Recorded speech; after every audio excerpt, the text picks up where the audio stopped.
अस्सलाम वालेकुम नाज़रीन, मैं हूं मंसूर अली खान। अपने डिजिटल चैनल के ऊपर आपको खुशामदीद कहेंगे। पिछले 12 घंटे की आम तरीन खबरों के साथ एक दफ़ा फिर आपके सामने हाजिर। आपसे दरख्वास्त, चैनल को सब्सक्राइब करना मत भूलिए, बेल आइकन प्रेस कीजिए। अगर आपको हमारी वीडियो पसंद आए उसे लाइक और शेयर ज़रूर कीजिएगा।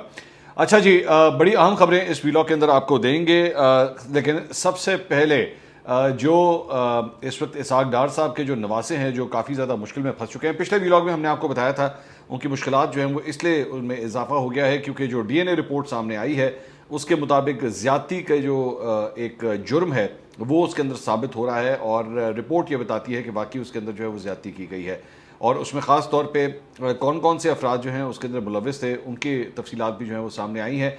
लेकिन अब एक और मसला भी जो है वो इनके लिए पैदा होने जा रहा है और मैं उसकी रीज़न आपको बताऊंगा कि वो क्यों इनके लिए पैदा हो रहा है। सबसे पहले तो जो एक ख़बर है वो ये है कि अदालत के अंदर जो है इनमें से 3 मुल्ज़िमान को जो है वो 5 रोज़ा जिस्मानी रिमांड के लिए जो है वो पेश किया गया और उसके बाद जिस्मानी रिमांड पर उन्हें पुलिस के हवाले जो है वो कल कर दिया गया। अदालत ने पूछा कि क्या तुम कुछ कहना चाहते हो। जो 3 अफराद रह गए थे उनमें से 5 जो है ऑलरेडी उनके रिमांड आ चुके थे, 3 जो है वो रह गए थे।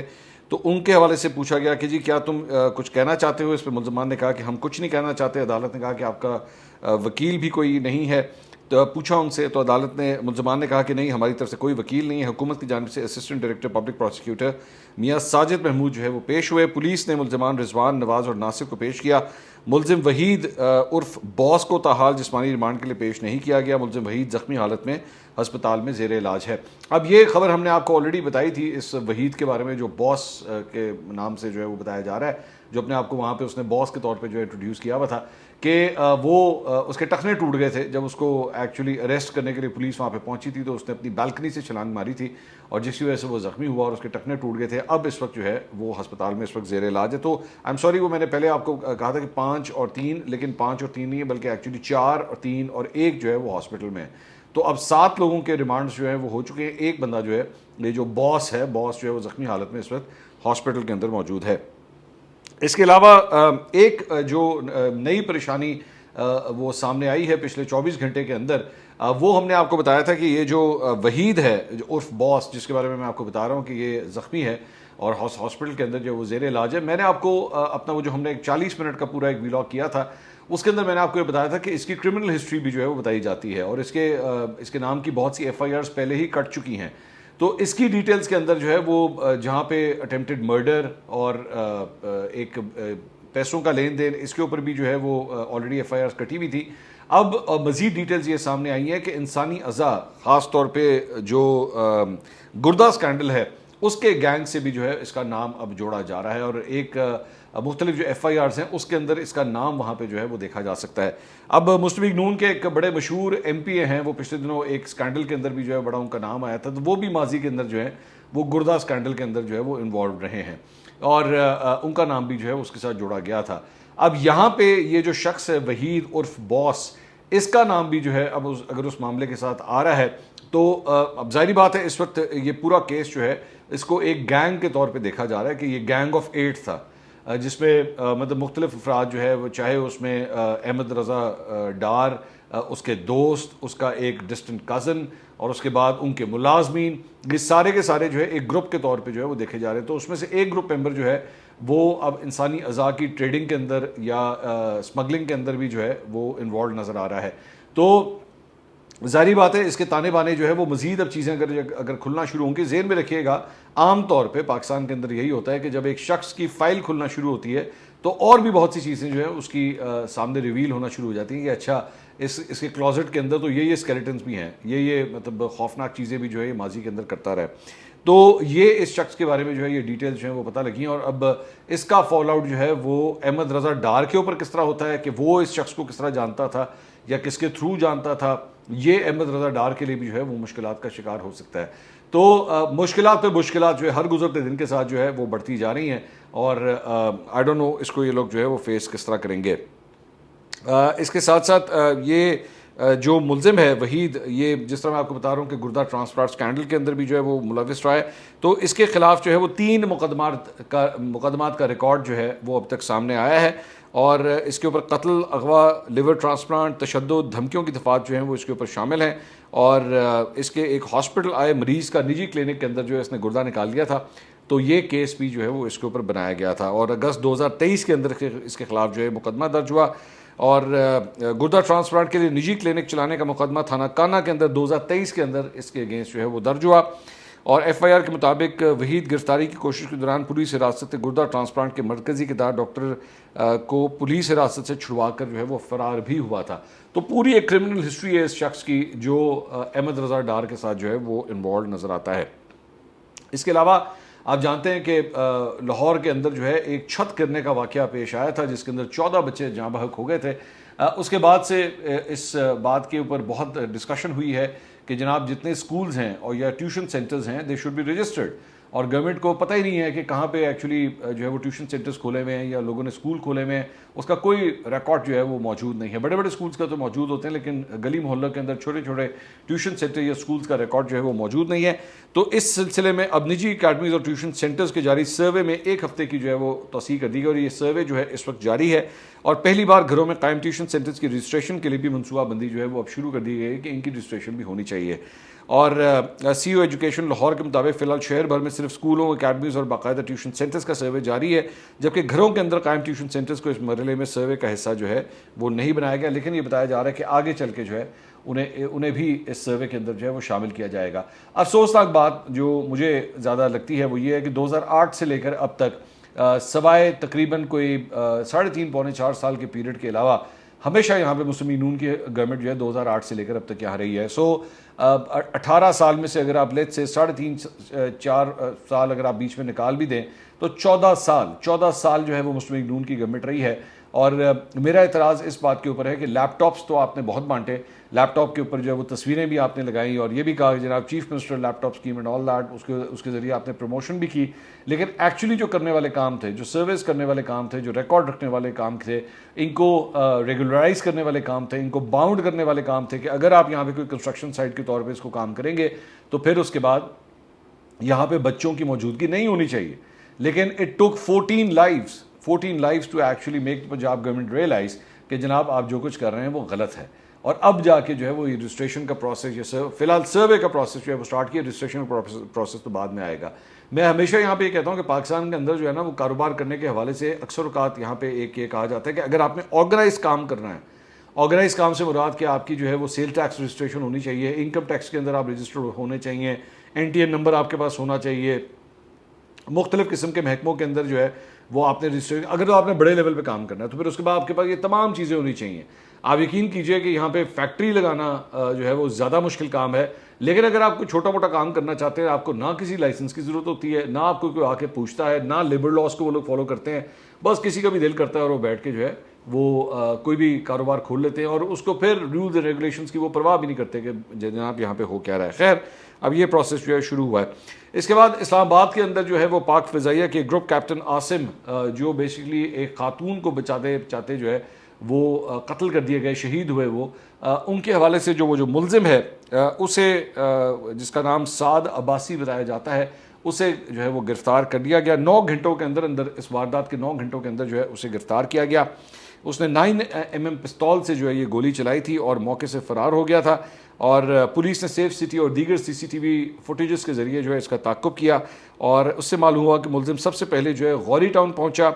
वहाँ उसने एक गली में अपने दोस्त के घर पे मोटरसाइकिल खड़ी की और उस पर कपड़ा डालकर छुपा दिया। उसके बाद मुल्ज़िम गली से बाहर निकला और अपनी शराक छुपाने के लिए एक ऑनलाइन बाइक राइडर बुक करवाई और करीबी मार्केट चला गया। मार्केट पहुंचकर उसने एक दोस्त की फार्मेसी पर अपना बैग रखा और दुकान से नई शर्ट खरीदी। मुल्ज़िम ने अपनी असल हरे रंग की शर्ट उतारी और नीले रंग की टी-शर्ट पहनकर हुलिया तब्दील किया। उसके बाद वो उसी ऑनलाइन बाइक के जरिए फैज़ाबाद की जानिब रवाना हुआ। पुलिस ने जदीद कैमरों की मदद से ऑनलाइन राइडर का पता लगाकर उसे फौरी हिरासत में लिया और बयान रिकॉर्ड कराया। राइडर ने इंकशाफ किया कि उसने मुल्ज़िम को फैज़ाबाद इंटरचेंज पर स्काईवेज बस टर्मिनल के पास ड्रॉप किया, जिसके बाद मालूमात मिलते ही पुलिस ने ग्रैंड ऑपरेशन शुरू किया और 3 मुख्तलिफ टीमें जो हैं वो तश्कील दी गई। एक टीम को मोटरसाइकिल की जगह, दूसरी को फार्मेसी और तीसरी को फैज़ाबाद रवाना किया गया। स्काईवेज टर्मिनल से पता चला कि मुल्ज़िम साद अब्बासी लाहौर की टिकट लेकर बस से रवाना हो चुका है। इस पर फौरी तौर पर लाहौर पुलिस को अलर्ट करके वहाँ भी टीमें तैयार की गई और ड्रामाई मोड उस वक्त आया जब शाम 6:30 बजे मुल्ज़िम ने लाहौर जाने के बजाय वफाकी दारुल-हुकूमत में ही अपने मोटरसाइकिल वाले दोस्त को नामालूम नंबर से फ़ोन किया कि मैं अपनी बाइक लेने घर आ रहा हूँ। उसके 5 मिनट बाद मुल्ज़िम ने फार्मेसी वाले दोस्त को भी फ़ोन करके आने का कहा। फार्मेसी में मौजूद मुलजिम के बैग में कत्ल में इस्तेमाल होने वाला पिस्तौल और खून आलूद कपड़े जो है वो मौजूद थे। साद अब्बासी ने गिरफ्तारी से बचने के लिए खुद जाने के बजाय एक मासूम बच्चे को फार्मेसी भेजा ताकि वो बैग ले आए।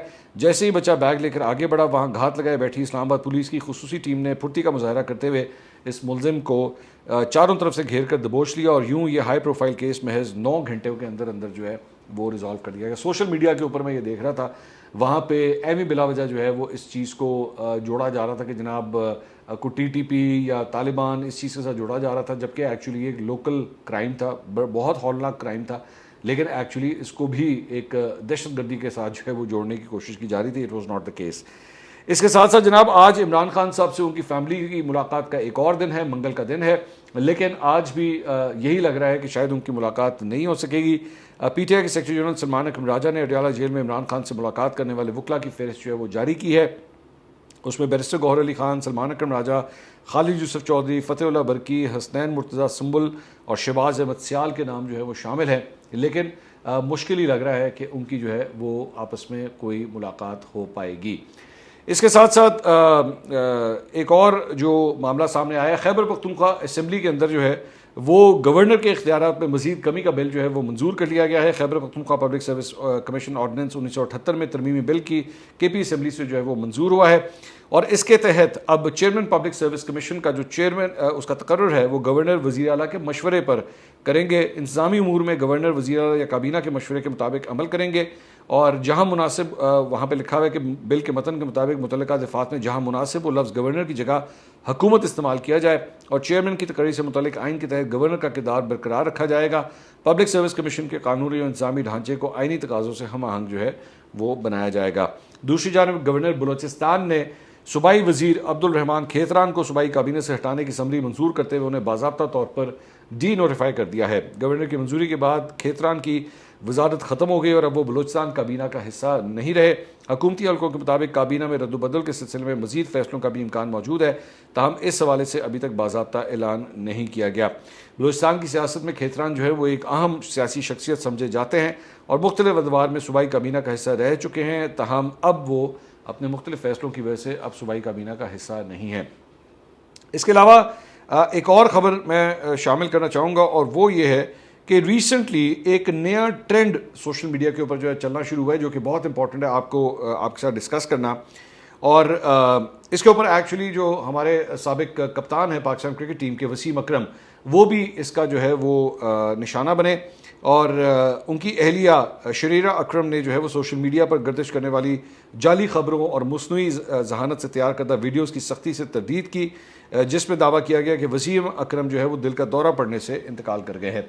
अच्छा, ये आम तौर पे ये मैंने इसको एक्चुअली देखा है, ये पिछले चंद महीनों से मैंने इसको ऑब्जर्व किया है और बेसिकली हो क्या रहा है, मैं इसका थोड़ा सा आपको तरीकाकार समझा देता हूँ। आप नोट कीजिएगा, मैं पिछले चंद हफ्तों से बार बार ये बात कहता आया हूँ कि हमारे भी जो है बहुत से 2 नंबर यूट्यूब चैनल्स जो हैं वो बनाए गए हैं मंसूर अली खान के नाम से, मैक न्यूज़ के नाम से, मंसूर अली खान फैंस के नाम से, मतलब ऊट पटांग इसके, और वो सारे लौडे लपाड़े हरकतें कर रहे होते हैं।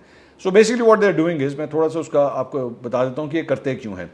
सो ये करते ये हैं कि ये हमारे ही वीडियोज़ को जो है वो कॉपी करते हैं, कॉपी करके उनको वहाँ पे अपलोड करते हैं, थंबनेल जो है वो चेंज कर देते हैं, थंबनेल के ऊपर जो है वो कुछ भी लिख देते हैं।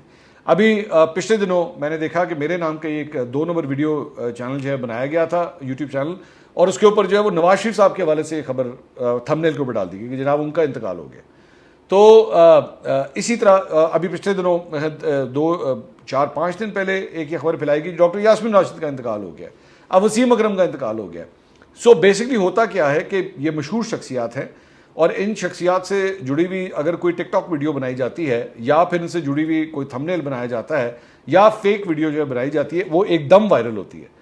सो व्हाट हैपेंस वाज कि बेसिकली जब ये जब वायरल होती हैं, लोग उसके व्यूज़ देखते हैं, तो वो जो पर्टिकुलर यूट्यूब चैनल, और अगर आप नोट करेंगे तो वो बिल्कुल नया नया बना होगा, ये भी मैं आपको बता दूं कि वो बिल्कुल नया बना होगा, महीना हुआ होगा उसे बने हुए, 1.5 महीना हुआ होगा, 15 दिन हुए होंगे, इस किस्म की वीडियो वो उसके ऊपर डाल देंगे, उसके ऊपर व्यूज़ उसके ज़्यादा आएंगे, उसकी वजह से लोग सब्सक्राइब भी करेंगे उसे, क्योंकि जब व्यूज़ किसी वीडियोज़ के ज़्यादा आते हैं तो सब्सक्रिप्शन भी जो है वो बढ़ जाती है। सो लोग व्यूज़ ज़्यादा देंगे, सब्सक्रिप्शन बढ़ेगी, और उसके बाद मोनेटाइजेशन के लिए जो रिक्वायरमेंट होती है यूट्यूब की उसके ऊपर वो चैनल्स पूरा उतर जाते हैं। जब वो चैनल्स पूरा उतर जाते हैं तो उसके बाद ये वीडियोस वहां से हटा दी जाती हैं और उसके बाद एक मोनेटाइज चैनल को जो है वो आगे बेच दिया जाता है। तो ये नया काम पाकिस्तान के अंदर बेसिकली शुरू हुआ है। ये वसीम अकरम की फैमिली जो है वो जो इतनी परेशान थी, पिछले दिनों डॉक्टर यास्मीन राशिद के हवाले से ये बात जो है वो फैलाई गई और फिर उन पाकिस्तान तहरीक इंसाफ को एक्चुअली उसको डिनाई करना पड़ा कि नहीं ये खबर जो है वो गलत है। So this is the reason. ये बेसिकली चैनल बेचने की खातिर ये सब कुछ हो रहा होता है कि उसको मोनेटाइज करवा दिया जाए, उसको अर्निंग सोर्स पे लिया। और एक मोनेटाइज चैनल जो है जिसके उतने ही सब्सक्राइबर्स हों और उतने ही व्यूज़ हों जितने यूट्यूब को चाहिए, तो उसकी अच्छी खासी वैल्यू है। मतलब कई हज़ारों या लाखों के अंदर भी वो चैनल जो है वो बिक सकता है। और इररिस्पेक्टिव कि वो किस तरह बना था, वो आपने डाला, व्यूज़ आए, उसके बाद आप वो वीडियो हटा दें, उसने अपना जो रिक्वायरमेंट थी वो पूरी कर ली। सो बराए मेहरबानी इन चीज़ों को एक दफ़ा जब इस किस्म की कोई वीडियोज़ आपके पास सामने आया करें ना, या टिकटॉक के ऊपर कोई क्लिप्स आया करें जहाँ फलां बंदे का इंतकाल हो गया, ये आजकल इंतकाल के पीछे बहुत पड़े हैं, तो हर 2-3 हफ्ते के बाद किसी न किसी बंदे की एक वायरल न्यूज़ जो है वो फैलना शुरू होती है, फलां बंदे का इंतकाल हो गया, फलां इतने बड़े बंदे का इंतकाल हो गया।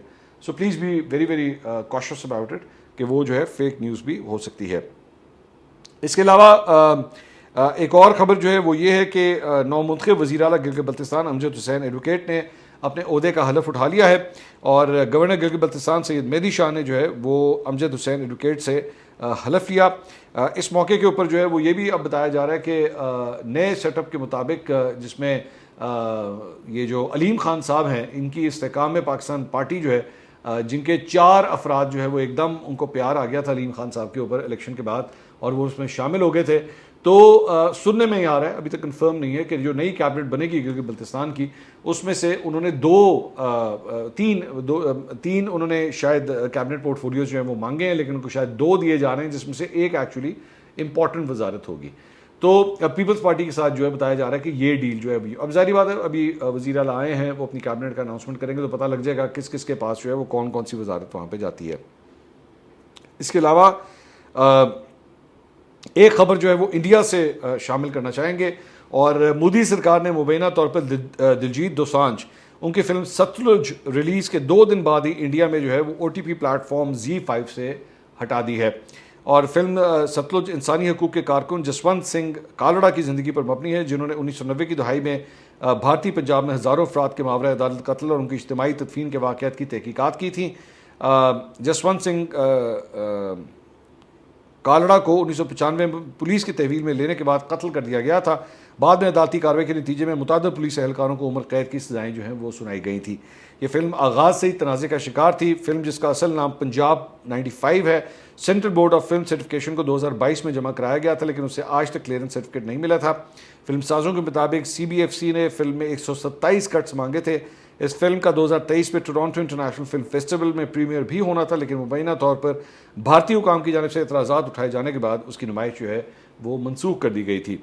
अब इंडिया में अदाकार दिलजीत दोसांझ की फिल्म सतलुज को 48 घंटों के अंदर ही OTP प्लेटफॉर्म्स ZEE5 से हटाने के बाद एक नया तनाज़ा खड़ा हो गया है और दिलजीत दोसांझ ने एक्स पर रद्दमल देते हुए कहा है कि अब इस फिल्म को रोका नहीं जा सकता और खालड़ा साहब की आवाज़ को कोई नहीं दबा सकता। एक और पैगाम में दोसांझ ने 2 दिन के दौरान फिल्म देखने वाले नाज़रीन का शुक्रिया अदा किया और फिल्म को डाउनलोड करने वाले नाज़रीन पर जोर दिया कि वो उसे शेयर करते रहें। बल्कि as a matter of fact मैं देख रहा था कि लोगों ने एक्स के ऊपर भी जो है वो अब ये फिल्म डाल दी है कि आप इसको जितना रोकने की कोशिश करेंगे लोग उसको उतना ही ज़्यादा ज़रूर देखेंगे। इसके साथ साथ जो एक फुटबॉल की दुनिया से भी आपको एक खबर शेयर करें, और रोनाल्डो जो the great Ronaldo, Cristiano Ronaldo, उनका सफ़र जो है वो कल रात को वर्ल्ड कप के अंदर इख्तिताम पजीर हो गया। ज़हन में रखिएगा कि पोर्चुगल उनकी टीम जो है स्पेन से 1-0 से ये मैच हार गई। क्रिस्टियानो रोनाल्डो की अपनी परफॉर्मेंस के ऊपर जो है वो बड़े सवालिया निशानात जो है वो चलते रहे कि रोनाल्डो को ने फुल पोटेंशियल के मुताबिक जो है वो इसके अंदर परफॉर्म नहीं किया। बहुत से लोग ये भी कह रहे हैं कि ये क्रिस्टियानो रोनाल्डो का शायद आखिरी वर्ल्ड कप होगा, लेकिन आई डोंट नो, लेकिन कम से कम उनकी जो परफॉर्मेंस थी, हमेशा उनका एक कंपैरिजन जो है वो लियोनेल मेसी के साथ किया जाता है। Messi has been actually performing very well in this world cup, बल्कि जो फॉर्म उनकी पिछले वर्ल्ड कप में थी उन्होंने इसके अंदर भी जो है वो उसे कैरी किया है और मेसी जो है वो गोल्स भी स्कोर कर रहे हैं। लेकिन रोनाल्डो की जो टीम है वो कल रात को Spain is a good team, Spain की टीम से जो है वो 1-0 से ये मैच हार गई। बड़ा टाइट मैच था, लेकिन आखिर में फ़तह जो है वो आखिरकार स्पेन की हुई। और दूसरी खबरों में जनाब डोनाल्ड ट्रंप से कल रात को वो जो एक अमरीकी फुटबॉलर है जिसको रेड कार्ड दे दिया गया था और उसके बाद फीफा ने उसके रेड कार्ड को फिलहाल सस्पेंड कर दिया था और उनको बेल्जियम के खिलाफ अगले मैच के लिए जो है वो ग्रीन सिग्नल दे दिया था कि आप खेल सकते हैं। और उसके बाद पूरी दुनिया के अंदर फुटबॉल के शायकीन की जानिब से बड़ा इसके ऊपर एतराज़ किया गया कि कभी भी इस तरह नहीं होता कि किसी प्लेयर को रेड कार्ड दे दिया जाए और उसके बाद फीफा जो है उसको सस्पेंड कर दे। लेकिन डोनाल्ड ट्रंप ने इसको पब्लिकली कहा कि जी मैंने इसके अंदर इंटरवीन किया और मैंने फीफा के प्रेसिडेंट से बात की कि जनाब ये रेड कार्ड जो है गलत दिया गया और उसके बाद फीफा के प्रेसिडेंट ने मेरी बात मानी और उसके बाद इस रेड कार्ड को जो है वो वापस ले लिया गया। तो इसके ऊपर जो है वो डोनाल्ड ट्रंप से कल रात को मीडिया ने गुफ्तगू की तो उन्होंने कहा हाँ वो मुझे लगा कि वो रेड कार्ड जो है वो ठीक नहीं है। मतलब उन्होंने अपनी जो भी बात थी उसको जस्टिफाई करने की कोशिश की। स्पोर्ट्स की दुनिया के अंदर जो है कई दफ़ा गलत फैसले दिए जाते हैं और होता है प्लेयर्स के साथ बहुत से ऐसे, चाहे टेनिस हो, क्रिकेट हो, हॉकी हो, फुटबॉल हो, बहुत सी जगहों के ऊपर बड़े एक फेमस मिसाल के तौर पे मैं आपको आज भी याद दिलाता हूँ कि अर्जेंटाइन और इंग्लैंड का मैच था और मैराडोना उस वक्त जो है वो खेला करते थे। तो मैराडोना ने एक गोल स्कोर किया था जिसकी वजह से अर्जेंटीना वो एक्चुअली मैच जीत गया था और उसके अंदर बाद में पता लगा था कि एक्चुअली मैराडोना का हाथ लगा था, हाथ के साथ जो है उन्होंने एक गोल स्कोर किया था। और बाद में जब मैराडोना से सवाल किया गया था कि was it a hand ball तो उन्होंने कहा था कि this was the hand of God. जबकि एक्चुअली अब जब जारी बात है टेक्नोलॉजी बहुत आगे हो गई है, अब बेहतर टेक्नोलॉजी से एक्चुअली उस पूरे गोल को ऑब्जर्व किया जा सकता है। तो वो पता लग गया था कि एक्चुअली मैराडोना ने जो है वो चीटिंग की थी और वो हाथ से जो है वो लगा हुआ बॉल जो है वो गोल हुआ था। तो लेकिन कभी भी इस तरह नहीं होता कि मुल्कों के सुदूर जो हैं वो इंटरवीन करें खेलों के मामलात के अंदर और उसके बाद अपने टीम के प्लेयर्स के हवाले से वो कहें कि जनाब ये फैसला जो है वापस लें, हम नहीं मानते इसे। लेकिन डोनाल्ड ट्रंप ने वो भी कर दिखाया। So Donald Trump has always been someone जो भी ट्रेडिशनली चीज़ें हमेशा किसी सब्जेक्ट के अंदर चलती आई हैं उनको कभी भी जिनको नहीं छेड़ा जाता, डोनाल्ड ट्रंप ने वहाँ पे भी अपनी टांग जो है वो ज़रूर उड़ाई है। बहरहाल this is what has happened. अगली वीडियो में आपसे दोबारा मुलाकात होगी। अल्लाह हाफ़िज़।